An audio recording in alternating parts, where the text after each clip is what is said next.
దేవుని పరిశుద్ధ నామానికి మహిమ కలుగును గాక. ఆమేన్. ఈ ఉదయకాల సమయంలో దేవుడిస్తున్న ఈ యొక్క వాగ్దానాన్ని మనము ధ్యానించుకుందామండి.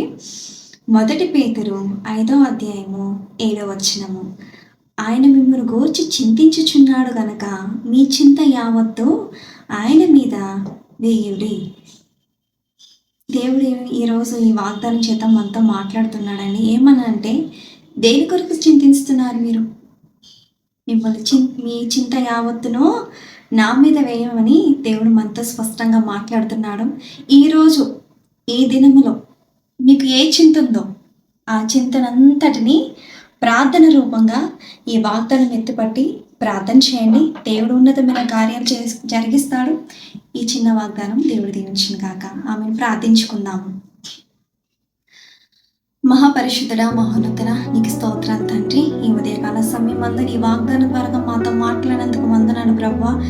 అయ్యా, మా చింత యావత్తు మా నాయన నీ మీద వేయమని మాతో మాట్లాడుతున్నందుకు నీకు స్తోత్రాలు. ఇదిగో నాయన, ఈ వీడియో చూస్తున్న ప్రతి ఒక్కరి జీవితంలో ఏ చింత ఉందో, ఏ బాధ చేత నలిగిపోతున్నారు, ఏ చింత చేత కృంగిపోతున్నారు ప్రభా, బిడ్డలందరినీ మీరు లేవనెత్తండి.